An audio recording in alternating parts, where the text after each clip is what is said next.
Morning, everybody. It's Eureka John, Eureka Street Crypto Hub. It is Thursday morning, March 11th, 2021 at 5:47 in the morning, getting a little bit earlier of a start today.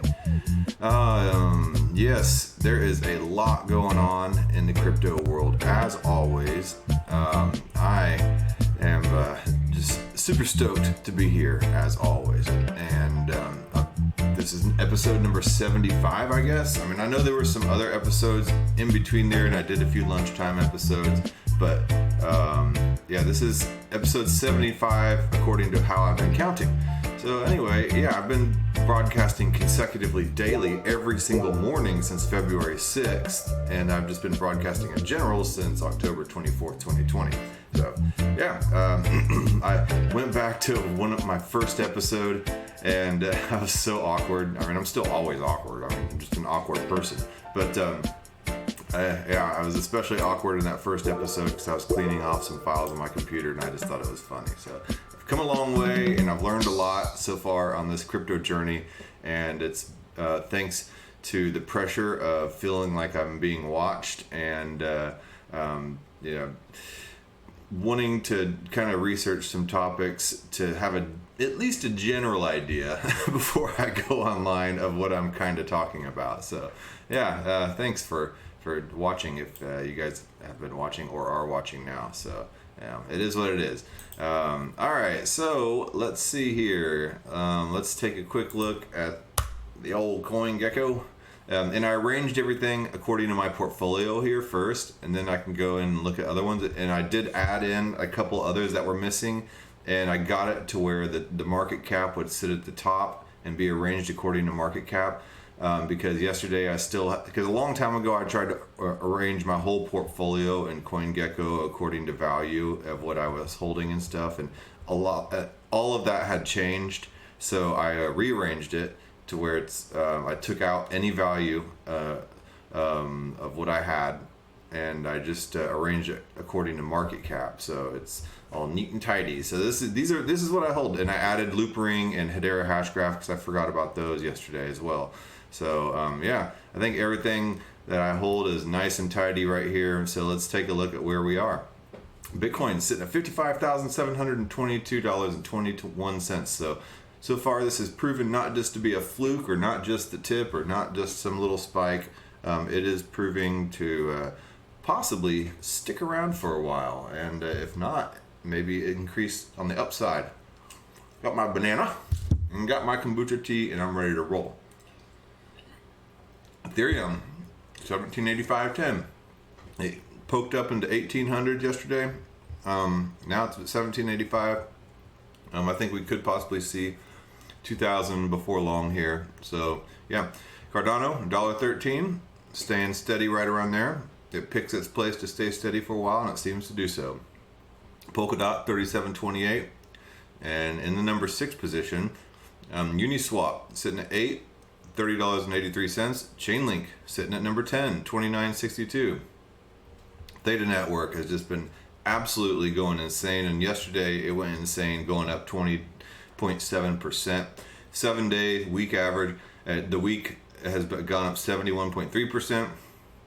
So hold on to your seats if you own Theta. There are still a lot of things coming for Theta Network. There are rumors that Apple has joined on as a validator, so that would make Sony, which just joined on. And then there's Google, Samsung, and then Apple now. And then amongst a few others, other big names are in there. But this is huge. And if you own a TV, any type of smart TV, in the future, I am predicting that all those TVs will come with DCDN devices on them. And what I mean are distributed content delivery network devices, and that is what Theta is. Theta Network is it's a decentralized content delivery network in which content delivery is done by nodes rather than a centralized server, and the costs of those centralized servers are astronomical compared to the cost of decentralized nodes. And that would save all those large companies so much money with their content delivery that it just is a no-brainer to adopt Theta and to partner with Theta on this. So believe you me, I think that 684 is actually possibly quite a bargain for all the stuff that's going on, and it hasn't even been picked up by major exchanges yet. At this point, Coinbase will be begging Theta to be on their platform. So we shall see, because once this gets picked up by Coinbase and a few of the other large exchanges, who knows where it's going to go. So yeah, if you haven't really looked into Theta, it's about darn time you need to do so. And then Aave back 408.34, Crypto.com 19 cents, Synthetic Network 21.53, Celsius Network 5.26. Hedera Hashgraph has also done major moves in the past week, 32.5% over the past 24 hours and 99% over the past 7 days. I did a recent video on Hedera Hashgraph. Yes, it has its pros and it has its cons. Look at the comments and the follow-up videos if you watch my Hedera Hashgraph video, because it does clarify some inaccuracies that I made. But either way, I'm still happy with that video and everything that I learned about that project and about Hashgraph in general. It's an entirely new technology that could potentially disrupt blockchain technology as we know it. So watch out. And it's being picked up and used and adopted by very large corporate and governmental agencies. It could play a huge part in the entire adoption of IoT, which means Internet of Things, into everything around us, because it can transact at the speed of life and at the speed of traffic. As you see in that video, I did a little overview on how Hashgraph is going to be used in our cars and all over our traffic grid. So interesting stuff going on there. Basic attention token at 80 cents. I mean, what better way to get free cryptocurrency than to just click a few ads on Brave Browser? Brave Browser allows you to have a VPN built into your browser. It allows you to click on ads or just turn off ads in general. It has a shield to block up any information gathering apps and devices, and to block any pop-ups or anything like that. So, and it supports cryptocurrency. What's up, Tomercal? How you doing today? Thanks for logging on and watching. I know I go on really early in the morning, so it's hard to tune in sometimes for some people. Okay, then we have Ren, $1.32, and Ren basically wraps Bitcoin. So it's a way to bring Bitcoin to the DeFi world, and that we're gonna have a huge need for that. And there are some other things that are doing that as well. WBTC and Blockstacks is another solution. But anyway, yeah. And then Waves. I'm pretty upset with Waves right now. I'll explain in a little bit. And then Loopring, 55 cents. So I'll talk about Loopring here in a second. Ocean Protocol. I need to talk more about that as I'm joining their ambassador team. And I've been stoked on Ocean Protocol for a long time, and I want to actually do something about it. Energy Web Token at $14.97, Quant at $38.24, Venus at $54.10, Fetch at 43 cents, Singularity Net at 23, BTCST at $328.70. All right, so you got Unibright $1.19, Rocket Pool $11.26. So all these, for the most part, most of my tokens seem to be doing very well, and yeah, pretty stoked on my choices. So let's see here. Let's see. Let me go and do this. Okay. I just gave that dude some tFuel. Okay, so let me go in. Yesterday was not a really good day for me as far as trading is concerned, or just crypto is concerned, and I lost a few $100s potentially. Not certain, but I'm about fed up with Binance. Like, period. I was trying to use their Binance Bridge on PancakeSwap, and I was trying, and I've done this several times now, so I have the motions down very well. And on PancakeSwap, here I'll just show you real quick, there's a bridge. And this bridge here will allow you to take things from the Ethereum chain and wrap them and put them on the Binance Smart Chain. Oh, I don't have my VPN turned on. Hold on, let me turn on my VPN. Well, I don't know. Either way, it could potentially affect the broadcast, so I don't want to do that right now. So anyway, you can transfer, you can wrap, say Ethereum here, and you can wrap it and put it on the Binance Smart Chain network. So I could sell that Ethereum and buy whatever Binance token I want. And I've been doing that to buy BTCST, and I bought some XVS, the Venus token, and I wanted to buy some Math Wallet and Engine protocol, not Injective protocol. But the thing is I sent about 0.14 Ethereum, which I'm not sure how much that is. That's like maybe $200 or $300 or something like that, or maybe about $200. Okay, but I got a transaction fail, and I will show you here. Ta-da! Right. Okay, here, there, right there. It says fail to contact CS customer service to refund. First of all, I thought, Binance Smart Chain advertises itself as decentralized, but I can contact customer service for a refund. Okay, so fine. It was 0.165 ETH, which is quite a bit. It's a lot of dollars for me anyway. So okay, I'm like, crap, man. I'm using a VPN. I don't have access to Binance. My email address is not registered with them. I'm in Texas, and whenever I tried to contact Binance for my Zilliqa issue, which ended up getting corrected, but only through SimpleSwap and Atomic Wallet, and Zilliqa itself, not through Binance. So I contact Binance. Okay, finally I immediately get some human being on the other end of the chat line, but then he's like, oh, there's nothing I can do about it. Let me transfer you to customer service. So I get transferred to customer service and sent my email, and basically they're just like, oh, we'll get back to you. I know how that goes. I'm waiting to see if I got back to. So it's been, not quite yet 24 hours. I haven't heard anything, but from what I know from Binance and their past patterns, and last time they tried to look up my email and said I was not a user of Binance and I'm not signed up with Binance, so they can't help me. So basically, I think I'm probably going to end up having to kiss that 0.165 Ethereum goodbye. It frustrates me, and it's a couple $100, and it sucks. But part of all this stuff and part of what I'm doing here with broadcasting is learning. And you take the good, you take the bad, you take them both, and what you have are facts of life. Facts of life. So that's that. We'll see if they get back to me. But I could potentially have lost 0.165 Ethereum because a transaction failed on the Binance bridge. So beware if you are using the Binance bridge. I'm always had just kind of this bad feeling about Binance. Well, here it is. Once again.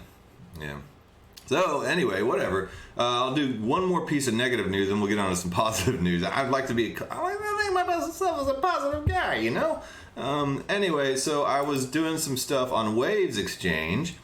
And as you can see here, I have this little Waves Keeper. And what that does is that stores, it's a private key store. So you can go in and you can log in and look at your private key and look at your wallet. Let me put in my password to my Waves Keeper. Okay, so here I can see that I have some waves on here. Not a lot. But I have a lot of, not a lot either, above NSTB. I have a few $100s of stuff on here. And I go in and I try to click into my wallet, and then it sends you to the login page for the Waves Exchange where all your assets are. And the Keeper keeps your private key.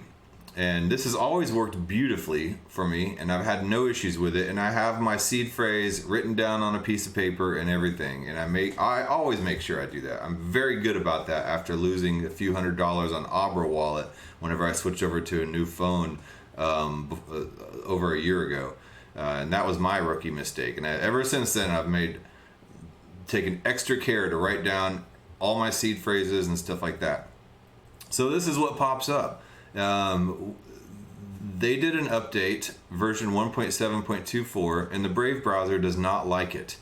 And this CSS, I've cleared my cache, cleared my cookies, and everything, and the CSS on their page comes up and looks like this, and I have no idea how to get their login API to pop up on my page. I've even gone into the Explorer, the inspector, and taken a look at that, and I cannot find for the life of me how to maybe possibly turn off some settings on here and to allow this login API to pop up. I've contacted customer service, props to them on their quick response, and I was chatting with this guy Boris for a while, but he told me all the usual standard stuff: clear your cache, clear your cookies, try it in a different browser, and all that stuff works on a different browser. And I even downloaded their desktop app, and that works too. Everything works in other browsers, but on Brave, where my keeper is, that's not working. So it sucks. I can't log in here and get to my crypto.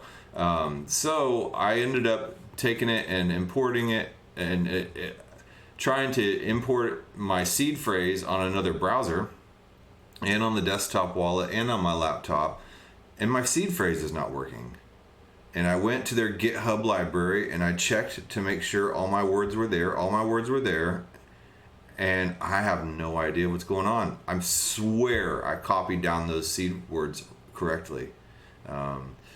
So that's a few $100s there that I potentially lost, unless I can figure out a way to resolve this Brave wallet issue. And this Brave browser issue with Waves Exchange. So if any of you guys have had this issue with this Brave browser, please shoot out some tips to me. Like I said, I'm not here to teach anybody.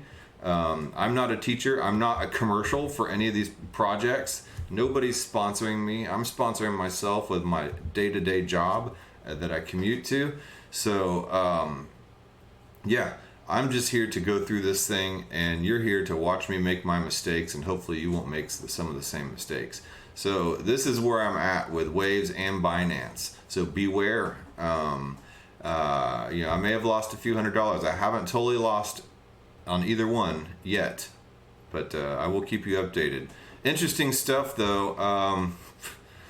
Like I said, I'm not sponsored by anybody, and I'm not here to teach you. These are not instructional videos. Even the specialized project-oriented videos, they're not instructional videos. This is just me and what I would look. So think about if you are a marketing team for any of these projects, possibly you might want to watch some of these videos to see how like an average person would try to navigate through some of your products. It might be some really good market research for you. All right.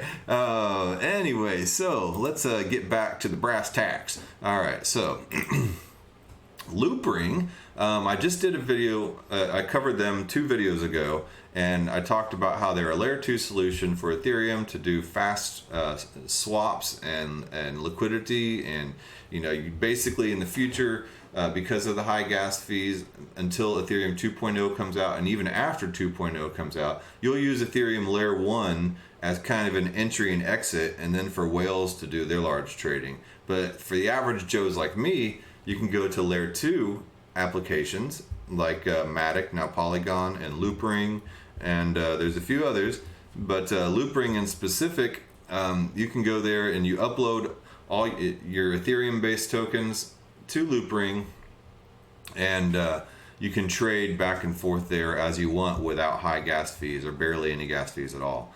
So I did Loopring, and it's a really cool platform, and I like it. But I did count up. I tweeted about it. Somebody had posted something about gas fees, and I mentioned Loopring. I think it was Junko, and I said, "Well, what about Loopring?" And somebody said, "Well, it doesn't. How many pairs does Loopring have?" And so I went and I counted the pairs on Tuesday, and there was 87 pairs, and they were like, "Oh, that's not a lot of pairs."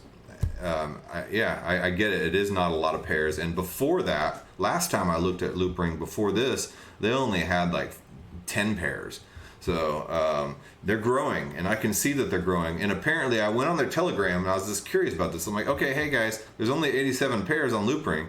So what gives? And they're like, oh, well, every Wednesday we're adding more pairs. And lo and behold, yesterday was Wednesday. They added RSR, Unibright, 0x BTC, OVR, and SX, and then they added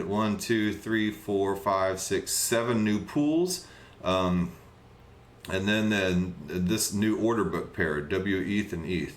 So 5 new tokens, 7 new pools, and 1 new pair, and they're doing this every single Wednesday now. Is going to be their day to do the updates. So I'm stoked that they've added Unibright, because I've always been a big fan of Unibright for quite a while. I got in Unibright very, very, very early. They now have a new partnership with, I believe it's Service Corporation International, or some huge corporation that does a lot of corporate servicing. All right, whatever. Here is their exchange. They've added Unibright here. I do have a question. I have uploaded some Ethereum to this on one of my wallets. And you can see the Ethereum, Loopring, Uniswap. So this is what's available on the Loopring right now. I bought 303 Loopring and I've uploaded 0.4. So you have to upload whatever token you want to trade with onto Loopring, and in order to do business on Loopring. So let's go back over to the swap. Now I am curious. Okay, so AMM info. Let's go over here and let's go to Unibright Ethereum. Let's find it. There should be a way to search this, but apparently there's not. So let me scroll down, see if I can find it. Either way, yes, as of yesterday, I did not see that there was anybody providing liquidity for Unibright and Ethereum on here. The rewards would be 100%. So yeah, I don't see Unibright and Ethereum in the pools. So pool, yeah. So active pools. Let me go to UBT Ethereum. Okay, so pooled UBT 000. So if I wanted to provide liquidity here, and I'm the only one who's providing liquidity, so if I were to upload about 1,000 UBT tokens and the equivalent amount of Ethereum tokens, what if somebody comes in and buys all my UBT and what happens? I mean, I'm such a noob and amateur when it comes to pools here. If nobody else provides liquidity besides me, then what happens? I don't want to be the first person to provide liquidity. That's what I'm trying to say. But I'm just interested to see, when are people going to start providing liquidity? Is Loopring themselves going to provide their own liquidity? And what happens if I'm the only one who provides liquidity and somebody comes and buys up all 1,000 UBT that I supply? So these are just some things I'm curious about. If any of you guys know the answers to these questions, it's interesting. Liquidity to me seems kind of like, liquidity pools kind of seem like a dangerous game because of impermanent loss and stuff like that. But I'm very curious about it. It could be a potentially really cool income stream. So I want to get involved in it, but I want to do so properly and carefully as well. So if anybody has any advice on liquidity pool mining, that would be really cool. But yeah, you can buy UBT and the RSR token you can buy on here. So they've got quite a bit of pairs now. They've really stepped it up. And they're going to be doing so every single Wednesday. And the app, they're not on the iPhone yet, but they're working towards that. And I see some really cool stuff happening to where people will be able to, you can send things back and forth with your Loopring wallet app to people at pretty much zero, almost very little cost. So yeah, stoked about that. All right, so anyway, not just another gas token. Back to tFuel for Theta. tFuel is what you earn whenever you're watching videos on Theta, and then whenever you have the Theta Edge node running on your computer to relay bandwidth. And so you earn tFuel.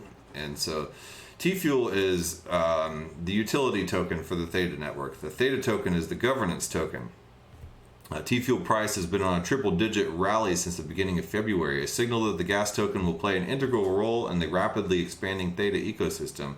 The Theta project has been making waves alongside many other altcoins that are riding this year's bullish wave to new all-time highs. Now, I'm going to let you know I have never paid for a single tFuel, and I have a decent bag of it, but I did start accumulating tFuel quite a while ago, so I'm pretty stoked about that. So it just shows 204 tFuel on my little player here, but there's more in my wallet because it automatically gets transferred over to my wallet. So yeah, let's see here. The dual token model rose to prominence in the emergence of Neo. Gas as an alternative to a single token model continues to be plagued with high transaction costs as the fees of Ethereum and Bitcoin increase. tFuel was created when the Theta mainnet launched in 2019 and designed to be the operational token of the protocol, powering on-chain operators like sending payments and deploying smart contracts. So with all this stuff that being available on the Theta platform now, like smart contracts, NFTs, token minting, and all that stuff, and then they're coming out with Theta 3.0. You'll be able to stake your tFuel as a way to earn passive income. It'll introduce a burning mechanism that's essentially a network fee for using the Theta Edge. And this could lead to further reductions in the supply of tFuel and increase its price. So tFuel is only going up. It's gone from, like 4 cents to 20 cents as quick as I know it. Time's going faster the older I get, though. So yeah. Everything points to bullish for this tFuel token. Due to the network hard fork on March 10th, some may see the recent rise in the price of Theta and tFuel as a buy the rumor, sell the news type of event, but upcoming developments for the protocol, including the Theta 3.0 mainnet launch, suggest that the rally for this dual token system may just be getting started. So as smart contract features come online and enable NFT creation and decentralized finance, DeFi, the Theta ecosystem is well positioned to attract new users and support increased engagement, which has the potential to further upside for Theta and tFuel. So interesting stuff, man. I love it. So finally, I did see also on Junko. I like following Junko. He probably a dude, but it's funny. And he posted posted this. Finally done with my John at No Sleep John. Oh, I can give this guy a follow. And apparently John is trading to pay a boatload of student loans. Yeah, aren't we all? I still owe student loans at 45 years old. Identifying high alpha patterns, good vibes only, trading tips, long link. So anyway, finally done with my investment thesis and resource guide for Link. Contents include my Link investment thesis, what is Chainlink, use cases, partnerships, and integration, valuing Chainlink, catalysts, risks. A lot of people love to have these investment theses and these business proposals and stuff like that. Not me. I just ape into crap, but different people operate different ways, and more power to the planners. I actually love those guys. And it's just not my personality, but I kind of haphazardly stumble my way through a lot of things, and I pretty much always end up okay on the other end, but not before I get a few bumps and bruises, like as I demonstrated with Binance and Waves here. So let's see here. So this is the investment thesis and Chainlink Investor's Guide. I will put a link to this in the video description, and if you really want to do some good research, this dude does a really good job of putting everything that is needed for some solid investment proposal research into one PDF document or one Google Doc here. And this is really good stuff. Talks about Metcalfe's law, talks about the partnerships, the Oracle ecosystem, partnerships and integrations, Google Cloud, Oracle, dApps, Ethereum Classic Labs, Blockchain Services Network, World Economic Forum, Colorado State Lottery, that's interesting. They partnered on a hackathon. Speaking of hackathons, I'm still planning on jumping in that hackathon. I've been doing the Crypto Zombies lessons. Chainlink use cases: DeFi, gaming, insurance, enterprise system, supply chain, utilities, authorization, identity, government, and a bunch of other stuff.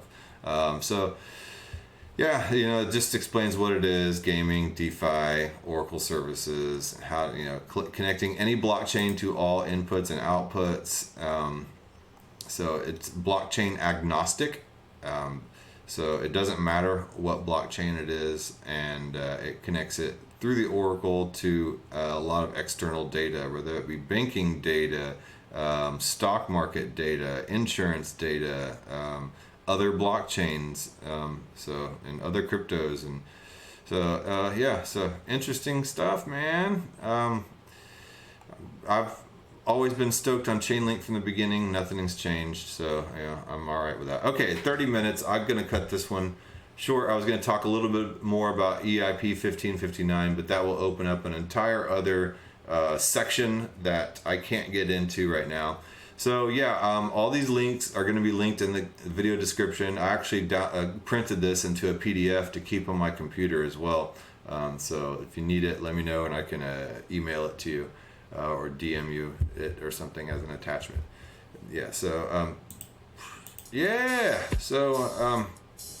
That being said, I'm going to get ready for work. Gonna go pick up my new car today or tomorrow, whenever I can do it. The car that I bought with the help of some crypto, which I'm really proud about. I'm really proud about that. God, this part of my life where I can do this type of stuff. Anyway, yep. You guys have a good day, and I will